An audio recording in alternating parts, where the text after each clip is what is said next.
रुसली कुंकू हसलं मालिकेच्या आजच्या भागामध्ये आपण पाहणार आहोत की आता दुष्यंत हा म्हणत असतो की अगं कृष्णा, तू मला हे सगळं तर करून दिलंस, पण तुला सांगू का, मला ना जरा साबण देतेस का.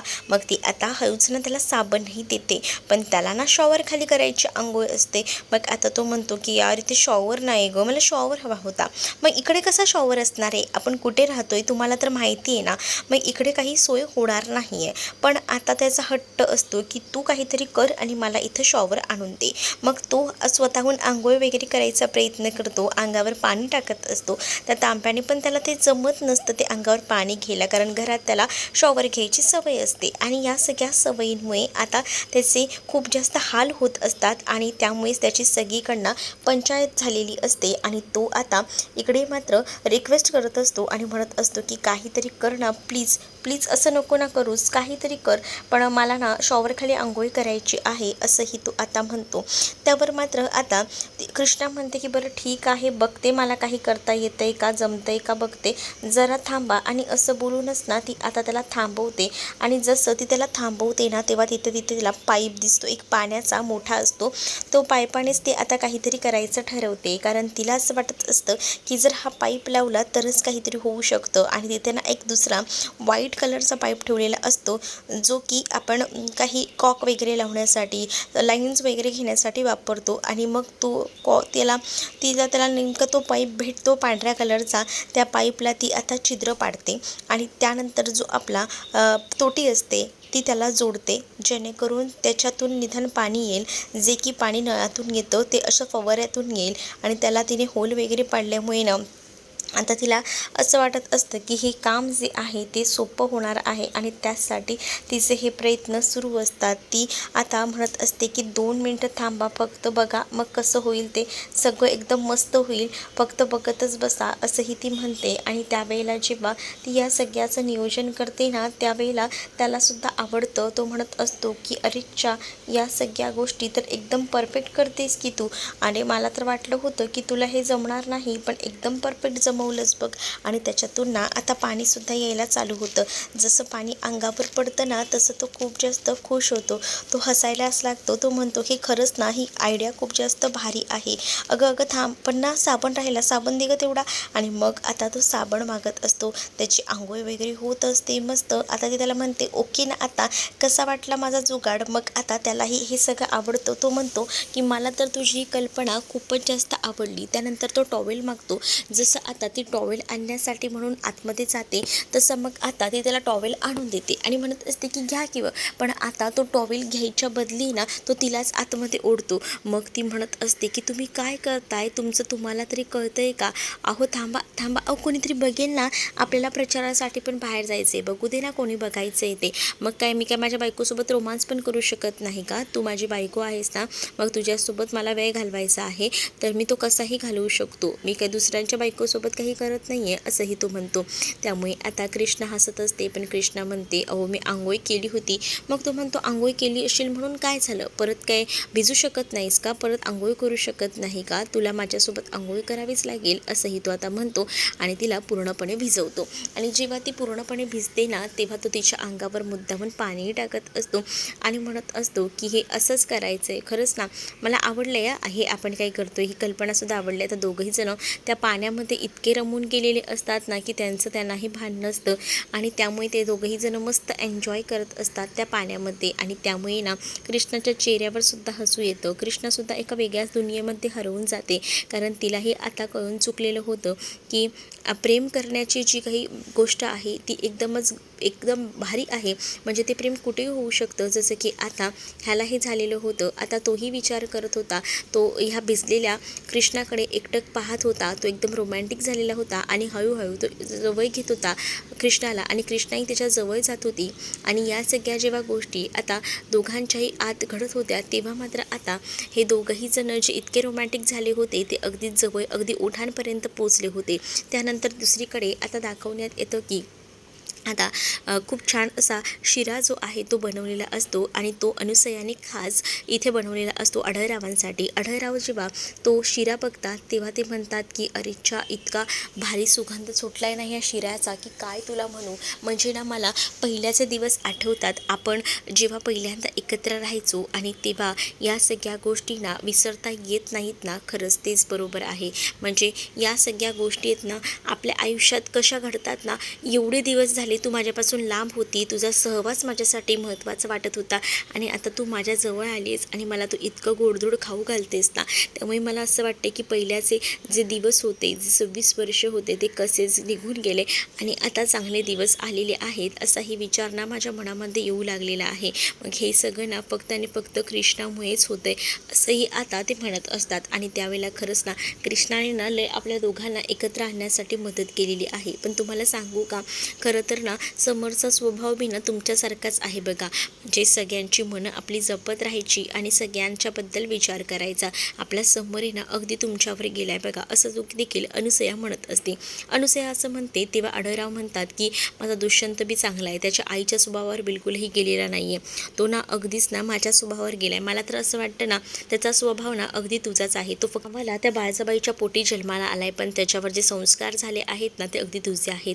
आता कृष्ण आणि दुष्यंत घराबाहेर येतात. आता त्यांना जायचं असतं आणि म्हणूनच ते तयारी वगैरे करून बाहेर येतात. तर समोर काय बघतो तर काय गाडी त्याची उभी असते. जी त्याची बुलेट त्याने विकलेली होती तीच गाडी आता त्याच्या समोर उभी होती आणि ती गाडी बघूनच ना खूप मोठा धक्का ना आता दुष्यंतला बसलेला असतो. कारण दुष्यंतने ती गाडी जी आहे ती पैशांसाठी गहाण ठेवलेली होती आणि जेव्हा तो गाडी बघतो तेव्हा तो खूप जास्त खुश होतो आणि कृष्णाकडे बघत म्हणतो की कृष्णा हे सगळं कसं काय. तर कृष्णा म्हणते की थोडे पैके आले होते त्या पैकानंच मी हे सगळं सोडवलं पण थोडे अजून पैके बाकी आहेत द्यायचे. मी सगळेच पैसे दिले नाही आहेत पण 2 महिन्याचे ॲडव्हान्स तर दिले आहेत. नक्कीच या सगळ्याचा विचार करूया. आपण आपली गाडी ना सोडवून घ्यायची होती मला, कारण तुमच्यासाठी ही गाडी म्हणजे जीव होतं हे मला माहिती होतं. आता त्या गाडीकडे दुष्यंत एकटक बघत असतो आणि त्याच्या डोळ्यातनं पाणी येत असतं. कारण त्याच्या गाडी त्याची जी गाडी होती त्याच्यासाठी एक बेबी होती म्हणूनच तो गाडीला बेबी म्हणत जवळ घेतो आणि इकडे तिकडे हात फिरवू लागतो. आणि त्याचं गाडीविषयीचं प्रेम हे बरोबर कृष्णाला माहिती होतं आणि म्हणूनच कृष्णाने त्याची गाडी सोडवून आणली होती. त्यावर आता इतका पैसा खर्च करायची काय गरज होती असंही दुष्यंत कृष्णाला म्हणत असतो. त्यावर कृष्णा म्हणते त्यात काय एवढं चालतंय की, आणि आता आपण दोघंही जण जोडीने असू ना तर आपल्याला कशाचीच कमी पडणार नाही. दुसरीकडे आता बबण्यासुद्धा प्रचाराचा जो बॅनर बनवलेला असतो ना तो सुद्धा आता लावून टाकतो आणि तो त्याला आता गाडीला लावायचा असतो. कारण दोघंही जण जातील तर प्रचारही व्हायला हवा असं वाटतं. दुष्यंत खूप जास्त कृष्णावर खुश होतो आणि तिला तो मिठी मारतो. तिला म्हणत असतो की आज जे काही आहे ते सगळं काही तुझ्यामुळे मला खरंच खूप बरं वाटते. आणि त्यानंतर दुष्यंत स्वतः गाडीवर बसतो तर कृष्णासुद्धा त्याच्या पाठीमागे बसते आणि दोघंही जण आता जायला निघतात. दोघांचाही आता पुढचा प्रवास सुरू होतो. मग आता जोडीने जात असतानाच कृष्णाला खूप छान वाटतं. कृष्णा हे विचार करते की चला फायनली सगळ्या काही गोष्टी ज्या आहेत त्या आता व्यवस्थित होत आहेत असा तिच्या डोक्यामध्ये विचार सुरू असतो. इकडे आता आढळराव जे असतात ते दुष्यंतबद्दल गोडवे गात असतात. म्हणजेच बाळजाचा जरी तो मुलगा असला तर तो तुझ्याच पोटी जन्माला आलाय असं मला वाटतं. आणि त्याचबरोबर आता मी हेही तुला म्हणतो की खूपच ना भारी आहे बघ आपला मुलगा जो आहे, कारण त्याच्यासाठी ना मला कोणत्याही गोष्टी ज्या आहेत ना त्या कमी वाटत नाही. त्याचा जो काही स्वभाव आहे ना तो वेगळाच आहे आणि त्याचा तो स्वभावच मला खूपच जास्त आवडतो असंही आता म्हटलं जातं. जेव्हा या सगळ्या गोष्टी ते बोलत असतात ना तेव्हा मात्र या सगळ्या गोष्टीचा अनुसया विचार करते. अनुसयाला ना बिलकुलही आवडत नसतं, कारण तिला असं वाटत असतं की ह्या सगळ्या गोष्टी उगाचच हे मला सांगतात. तिला ना दुष्यंतबद्दल काही वाटत नाही आणि त्यामुळे ना ती काहीच विचार करत नसते. ती शांत असते पण तेवढ्यातच ना तिला चक्कर येत असते आणि ती अशी ना धडपडत असते. आणि त्यामुळेच ना तिला जशी चक्कर येते तशी आता तिला आढळराव म्हणतात की तुम्हासनी काय होतंय, काही होतंय का, तर तसं सांगा असंही आता तिला म्हटलं जातं. पण ती म्हणते की काही नाही, असंच झालं असेल काहीचं असं ती सांगते. पण त्याच वेळेला आढळराव म्हणतात की नाही काहीतरी झालं असेल, BP वगैरे लो झाला असेल, थांबा आपल्याला बघायला हवं. आणि असं बोलूनच ना आता तो तिला थांबवत असतो आणि जेव्हा तो तिला थांबवतो ना तेव्हा ती म्हणत असते की काही नाही होते, मला नका त्रास करून घेऊ एवढा असंही म्हणून तो आता तिला म्हणत असतो की नाही, आपल्याला डॉक्टरकडे जावं लागेल, आपल्याला कोणी बघितलं तर असाही विचार ती करते की नाही नाही कोणी बघणार नाही आहे, चला आपल्याला जावंच लागणार आहे. आणि असं बोलूनच ना तो आता तिला उचलतो आणि तिला म्हणतो की चल आपण डॉक्टरकडे जाऊया. आणि असं बोलून तिला आता तो डॉक्टरकडे घेऊन चाललेला असतो. कोणी बघणार नाही, आपण आपल्या गाडीने जाऊया असंही त्याचं म्हणणं असतं. दुसरीकडे मात्र आता पाहायला मिळत असतं की बाळजाने जे काही केलेलं असतं त्या सगळ्या गोष्टीचा ना अक्षरशः राग आलेला असतो. आणि त्या गोष्टीचा राग आल्यामुळेच ना खूपच जास्त का स्वभाव जो आहे तो जयकांत झालेला असतो. त्यासोबत आता इकडे जी मैनावती असते ना तीसुद्धा भडकलेली असते. मैनावतीसुद्धा म्हणते की हे सगळं ना त्याच्यामुळेच होतं आहे. त्याला काय वाटते की मला काही कळत नाही आहे का, मी ना त्या बाळजाला तर सोडणारच नाही, त्या बाळजाची तर ना लायकीसुद्धा नाही आहे आपल्यासमोर उभं राहायची, असंही आता म्हटलं जात असतं. त्याच वेळेला बाळजाचा तर काटा काढायलाच हवा, पण तो कसा काढायचा हा मुख्य प्रश्न त्यांच्यासमोर असतो. पण नाही, मी तर आता शांत बसणार नाही आहे, काही झालं तरी तिला धडा शिकवणारच आहे असंही आता ती म्हणत असते. आणि त्याच वेळेला मात्र आता जयकांतही पेटून उठलेला असतो. पण तुम्ही ना दोघंही जण ना आतताईपणा करून कोणताही निर्णय घेऊ नका जेणेकरून आपल्याला या सगळ्याचा त्रास होईल. जरा थांबा, जरा धीरानं घ्या, आता आपण काहीच करू शकत नाही आहे असंही आता म्हटलं जातं. जेव्हा या सगळ्या गोष्टी बोलल्या जातात ना तेव्हा मात्र मग काय शांत राहूनच सगळं मजा बघत बसायची आहे का, आताच त्या बायजाबाईची नांगी ठेचायची वेळ आहे. पण आता त्या दोघांनाही थांबवलं जातं, ही ती वेळ नाही असं बोलून. तर दुसरीकडे मात्र आता कृष्णा आणि दुष्यंत निघालेले असतात. तेवढ्यातच दुष्यंतचा फोन वाजतो म्हणून दोघंही जण मध्येच थांबतात. दोघंही जण थांबतात ना तेव्हा दुष्यंतला कृष्णा म्हणत असते की काय झालं आहे, आपण इथं कशाला थांबलो. त्यावर दुष्यंत म्हणतो एक मिनटं थांब, मला फोन आला आहे. आणि तो कॉल रिसीव्ह करतो. तर त्याला ना आता फोन आलेला असतो आणि त्याला सांगण्यात येतं की खरं तर ना एक काम झालेलं आहे. आणि ती बातमी ऐकून ना खूपच जास्त आनंद इकडे असणाऱ्या दुष्यंतला होतो. दुष्यंत म्हणत असतो की अरे छा, एवढं सगळं चांगलं झालं, एका अर्थी बरंच झालं. आणि त्यामुळेच ना आता खूपच जास्त तो खुश असतो आणि तो बघत असतो आणि तो म्हणतो की चल आता खूप जास्त आनंदाची बातमी आहे. मग ती म्हणते की काय, तुम्हाला नोकरी लागली का, बरं झालं नोकरी लागली तर. मग आता कृष्णाला तो म्हणतो की अगं नोकरी नाही लागली का मला, थांब तुला सांगतो. आणि असं बोलून ना तो आता म्हणतो की आपल्या शेतात कॉर्न आहे ना, त्या कॉर्नला आता चांगली मागणी आलेली आहे. आता आपला कॉर्न आहे ना बाहेर जाणार. नक्की काय हो, कॉर्न कॉर्न करताय नक्की काय. तिला काही इंग्लिश समजत नसतं म्हणून आता दुष्यंत तिला कॉर्न म्हणजेच आता तुला सांगतो मका, मक्याच्या आपल्याला मागणी आहे. आणि आता तू इथेच गावामध्ये तो मका विकायची, पण आता तुला त्या मक्याचे चांगले पैसे मिळतील, कारण मी शब्द टाकला होता काहींना आणि मग त्यांनी ते बघितलं आहे आणि त्यांनी आपला मका घ्यायचं ठरवलं आहे. म्हणजे मक्याचे पैसेही उत्तम भेटतील हेही आता कृष्णाला कळलेलं असतं. त्यामुळे कृष्णा खुश असते. मग कृष्णा म्हणते की आपण हे सगळं गावकऱ्यांसोबत सुद्धा करू शकतो ना, म्हणजे गावकऱ्यांनाही याचा चांगलाच फायदा होईल. हो होईल ना, का नाही होणार, होईल, हे सगळं काही चांगलं होईल. पण थोडा वेळ देऊया, आपण सगळ्या काही गोष्टी आधी आपल्या व्यवस्थित करून घेऊया, मग गावकऱ्यांचा विचार करूया. तू काळजी करू नकोस, मी आहे ना, मी करेन सगळं काही, आधी आपल्या गोष्टी व्यवस्थित मार्गी लागूया असंही तो म्हणतो. तेव्हा दुष्यंतला कृष्णा म्हणत असते की ठीक आहे ना, चालेल, तुम्ही म्हणाल ना अगदी तसंच करूया, काही काळजी नाही आहे असंही आता ती म्हणत असते. आणि जेव्हा या सगळ्या काही गोष्टी ती बोलते ना तेव्हा दुष्यंतलाही या गोष्टी पटत असतात. तर दुसरीकडे मात्र आता पाहायला मिळत असतं दुष्यंत आणि कृष्णा हे दोघंही जण पुन्हा एकदा गाडीत बसून जात असतात. तर कृष्णा मुद्दामून दुष्यंतची मजा घेत असते आणि ती म्हणत असते की तुमचं काय हो, तुम्हाला काय वाटते की ह्या सगळ्यामध्ये तुम्ही जे काही करताय ते योग्य आहे, परफेक्ट आहे असं वाटतंय का, म्हणजे तुम्हाला या मातीची ओढ आहे, या सगळ्या गोष्टी ठीक आहेत, पण तुम्ही जरा विचार करा ना की ह्या सगळ्या गोष्टी कशा आहेत, योग्य आहेत का. मग आता मला कळतं काय योग्य आणि काय नाही ते, कारण आहे ना मी ह्या सगळ्यातून जातो असंही आता म्हटलं जातं. आणि जेव्हा हे सगळं समजवलं जातं ना तेव्हा मात्र आता दुष्यंत म्हणत असतो की या गावातल्या लोकांचं मला भलंच करायचं आहे आणि त्याचसाठी मी काही देखील करतो असंही तो आता म्हणत असतो. आणि जेव्हा काही या गोष्टी सांगितल्या जातात तेव्हा मात्र आता तो म्हणतो की चल आता गाडीवर बस, आपल्याला जायचं आहे ना पुढे. मग दोघंही जण गाडीवर बसतात आणि दोघंही जण पुढच्या प्रवासात प्रवासाला निघतात. आणि त्याच वेळेला आता इथे अढळराव हे अनुसयाला डॉक्टरकडे घेऊन आलेले असतात आणि अढळराव म्हणत असतात की कार्ती बरं झालं आपण डॉक्टरांकडे जाऊन आलो, नाही तर काय झालं असतं ना याचा विचारही करू शकत नाही, कारण त्यांनी सांगितलं हिमोग्लोबिन तुझ्या शरीरातलं कमी झालंय, बघितलंस का, अगदीच काळजी घेत नाहीस ना आणि त्यामुळे हे सगळं झालेलं आहे असं देखील डॉक्टर आता म्हणत असतात. आणि अढळरावांनी जेव्हा ह्या गोष्टी सगळ्या सांगितलेल्या असतात तेव्हा मात्र आता अनुसया म्हणत असते की मला कळतंय हो, पण कामाच्या याच्यामध्ये लक्षात नाही राहतो काही गोष्टी. अगं काय लक्षात नाही राहत, तुम्ही बायका या अशाच असता का गं, का असं करता, असं करू नका, ह्याचा परिणाम तुमच्या बॉडीवर किती होत आहेत.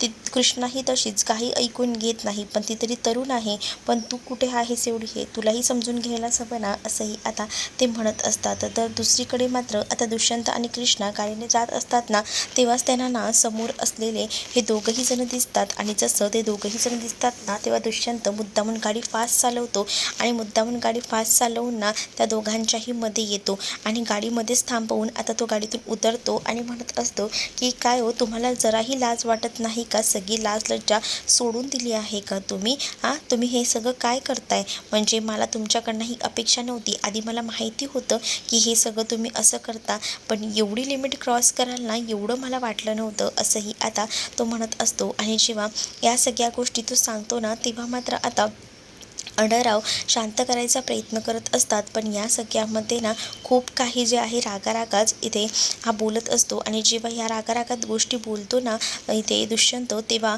खूपच मनाला लागलेलं असतं, काय बोलावं हे काही सुचत नसतं, पण त्याच वेळेला ना ते बोलायचा सुद्धा प्रयत्न करत असतात, पण त्यांना थांबवलं जात असतं. कृष्णा इशारा करते की काहीच बोलू नका, जर बोललात ना तर प्रॉब्लेम होऊ शकतो, असंही आता सांगितलं जातं. आणि जेव्हा या सगळ्या गोष्टी बोलल्या जातात तेव्हा दुष्यंत जे काही बोलत असतो ते सगळं काही ऐकून घ्यावंच लागतं, दुसरा पर्याय जो उरलेला नसतो. आणि दुसरीकडे या सगळ्याचं वाईट पात्र अनुसयाला खूप वाटलेलं असतं, कारण अनुसयाला म्हटलं जातं की तुम्ही तर माझ्या आईच्या वयाचे आहात आणि तरीसुद्धा तुम्ही हे सगळं काही कसं काय करता, म्हणजे तुम्हालाही लाज वाटत नाही का एवढ्या मोठ्या माणसासोबत फिरायला, असंही म्हटलं जातं.